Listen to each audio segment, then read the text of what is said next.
Sometimes people or groups of people go missing. Some are found, but some aren't. Here are 5 stories of those unfortunate enough to remain missing. The unexplained disappearance of Brandon Swanson. 19-year-old Brandon Swanson lived in Marshall, Minnesota with his parents. On the night of May 14th, 2008, after celebrating the last day of college classes with a friend, he was driving home along a gravel road and somehow crashed his car into a ditch. Unable to move it himself and get back onto the road, he called home at some time after midnight and asked his parents to pick him up near Lind, a small town southwest of Marshall. His parents left the house and began driving to pick up Brandon, at the same time speaking with him on his mobile phone to determine exactly where he was. After getting to the location which he had described, they started flashing the car's headlights so that Brandon could start walking towards them.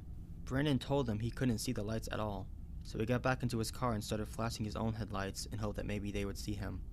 His parents said they couldn't see anything either.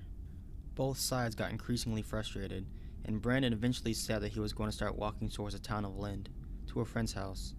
He said that he knew which direction to head in as he could see what looked like the lights of a town. His father dropped Brandon's mother back at home, then began driving again to find his son. At around 2 a.m., Brandon and his father were on the phone with each other, with Brandon desperately trying to direct his father to where he was, and Brandon's father equally desperately trying to locate his son. 47 minutes into the phone call, Brandon suddenly exclaimed, "Oh shit!" and the line suddenly went dead. And that was the last time anybody heard anything from Brandon Swanson. His dad tried calling back a number of times, but Brandon never picked up his phone. His frantic parents continued the search but were unable to find him. A few hours later, at around 6:30 a.m., they notified the police. Since that day, more than 500 volunteers have spent over 120 days looking for Brandon, or any evidence pointing to where he could be, covering over 100 square miles in the process. This has included 30 dog handlers from 9 different states. The result? No evidence, no clues, nothing. The only thing that has ever been found is Brandon's car, which was discovered around 20 miles away from where he had told his parents he had thought he crashed. The authorities say that there was neither any evidence of foul play nor any evidence that Brandon would have staged his own disappearance. They have also said that they do not believe there was any evidence that he was intoxicated or impaired in any way. And if he was drunk, for instance, then it's likely that his parents would have picked up on this over the phone. The authorities received over 75 tips about Brandon, but none have borne any information that has led anywhere near to finding him. The last official search was conducted in October 2011, and age progress photos have also been distributed in the hope that somebody may recognize him. There have been a number of theories around what happened that night, with the most prevalent being that Brandon must have fallen into a river or a creek, possibly the Yellow Medicine River, which is 15 feet at its deepest point, and would have been running incredibly fast at the time he disappeared. The problem with this theory, however, is that there would have been some trace if he had fallen in, and so far nothing has been found at any point of the river. A number of other theories have been considered, including the idea that Brandon might have hidden in an abandoned structure to escape the cold and then succumb to hypothermia, or that he was attacked by an animal and taken away. Yet again, the main problem with these theories is that of evidence, or more specifically, the big fat lack of it. If, for instance, he did hide in a structure, then surely he would have been found by now, not to mention the fact that an animal attacking, fatally wounding and then dragging a person away would leave a huge amount of evidence behind. Yet more theories are that Brandon was either hit by a car or picked up by an apparently helpful driver who turned out to have a malicious intent. These theories have major flaws. However, if a person has time to register danger, swear down on the phone, and then end up a phone call, surely they would have time to get out of the way of an oncoming vehicle. And if he was picked up by someone, surely he would tell his dad, who he was on the phone with at the time. On the subject of the phone call, a huge question here is why did the phone call end? If something dangerous was imminent, it seems unlikely that Brandon would actually hang up the phone. He would be more likely to drop the phone and his parents would hear anything that was going on, such as a struggle, or the whooshing of a river, or the impact of a car. But instead, somebody pushed end on the phone. As has been asked so many times in this case, why? An answer might be that Brandon dropped the phone, causing the battery to fall out and so ending the call that way. However, Brandon's dad said that after the call ended, he kept trying to call Brandon but that he wasn't picking up the call, which means the phone was in working condition but not being answered. At time of writing, 6 years later, there is still no evidence or even a trace indicating what happened. In spite of all the searches using state-of-the-art equipment and techniques, and all of the theories and hours of investigations and searches, we still are no closer to knowing what occurred that night, or where Brandon Swanson is now. Just as with the case of Elisa Lam in Los Angeles, there seem to be more questions than answers. Impossible as it may seem, a 19-year-old man seems to have, literally, disappeared without a trace. The disappearance and death of Elisa Lam. On February 2013, 21-year-old Elisa Lam, who had been staying in the Cecil Hotel in Los Angeles, went missing for 2 weeks. Later, the hotel guests started complaining about a foul taste in the water, and guess what they found out? Elisa Lam was found naked and dead inside a covered water tank at the said hotel on February 19, 2013. The Los Angeles County Department of Coroner autopsy report states that her death was accidental due to drowning, and that she was clear from any traces of drugs or alcohol, but there was still so many speculations surrounding her death. Is it paranormal, suicide, or murder? A security camera above the elevator was able to capture Elisa's mysterious actions. The video will be in the description below. The footage shows Elisa going into the elevator and pressing all the buttons. She then proceeded to wait, but strangely, the doors of the elevator didn't close. Elisa goes out of the elevator and starts to look around, but suddenly goes back inside, peeking through the elevator as if she saw something or someone, as she was trying to hide from whoever she saw outside the elevator. She suddenly starts speaking and moving in a fast and very weird way. It isn't seen in the video if she was talking to anyone or anything at all. After that, she suddenly proceeds to walk out of the elevator as if nothing happened, and then the elevator closes and starts working again. Shortly after the video footage, Elisa was able to go to the hotel rooftop water tank and drowned in it. Her body was found 2 weeks later after her death. The creepy thing was that the hotel guests were able to taste and see the color of the water while Elisa's body was in the water tank. The autopsy report leaves no traces of drugs or evidence of foul play. It leaves us with many questions. Who or what did she see in the elevator? Was she having a psychotic episode? Or is there someone out there whom only she can see?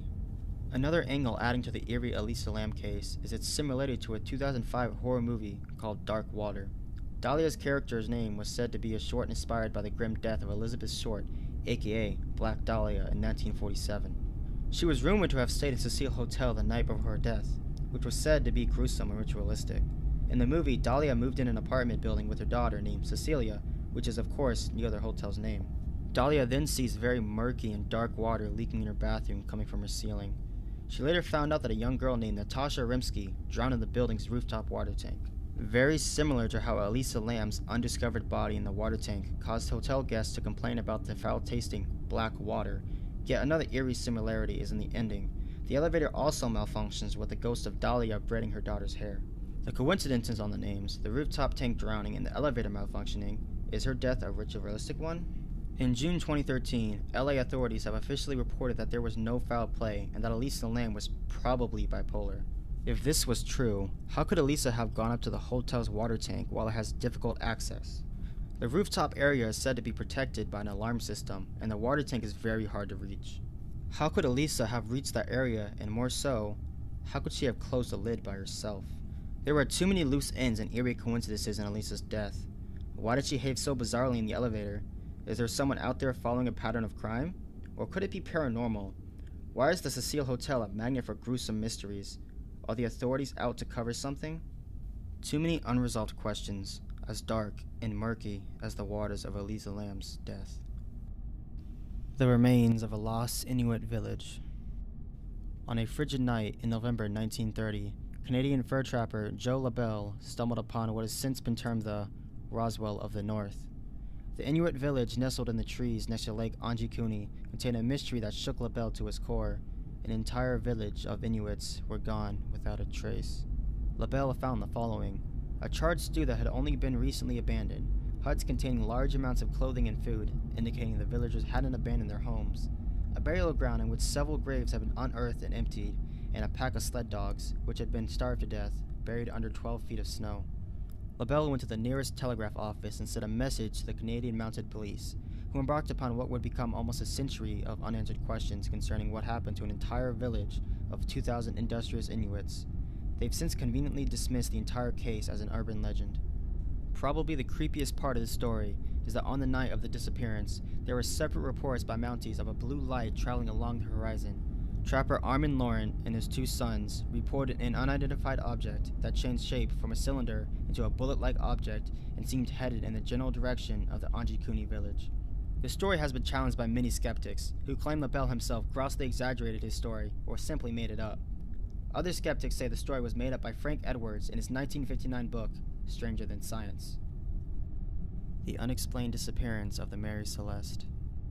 The American merchant ship Mary Celeste was found drifting at sea on December 5, 1872, about 400 miles east of Portugal's Azores Islands in the eastern Atlantic. The ship, under partial sail when it was intercepted by a Canadian vessel, was carrying a nearly full cargo of casks of industrial alcohol, as well as enough food and water to last many months. But one of the lifeboats on the merchant ship was missing, and there was no sign of the crew, although their belongings were found still in their bunks. The Mary Celeste had sailed from New York almost a month before it was sighted, bound for Genoa in Italy with 10 people aboard. 7 crewmen and the ship's captain, the captain's wife, and the couple's 2-year-old daughter, but no sign of them was ever found. The disappearance of the Roanoke Colony. John White, the governor of the Roanoke Island Colony in present-day North Carolina, returns from a supply trip to England to find the settlement deserted. White and his men found no trace of the 100 or so colonists he left behind, and there was no sign of violence. Among the missing were Eleanor Dare, White's daughter, and Virginia Dare, White's granddaughter, and the first English child born in America. August 18th was to have been Virginia's 3rd birthday. The only clue to their mysterious disappearance was the word Croatoan carved into the palisade that had been built around the settlement. White took the letters to mean that the colonists had moved to Croatoan Island, some 50 miles away, but a later search of the island found none of the settlers. In 1998, archaeologists studying tree ring data from Virginia found that the extreme drought conditions persisted between 1587 and 1589. These conditions undoubtedly contributed to the demise of the so-called lost colony, but where the settlers went after they left Roanoke remains a mystery. One theory has them being absorbed into an Indian tribe known as the Croatans. Hey everyone, hope you liked today's stories, and in the description you can find the articles of the stories narrated, as well as my email and Facebook page. You can contact me by email to submit personal creepy experiences. I'm really looking forward to doing a subscriber video. If you do submit, please make the story a decent length. Don't leave any details out. As with my Facebook page, I update topics of following videos as well as update the progress of current work. Please leave a like and comment on this video. It will help me out a lot. Don't forget to subscribe to help this community grow and to be notified when new videos are released. Stay safe and be careful. If you aren't, you too could end up like those on this list. Peace.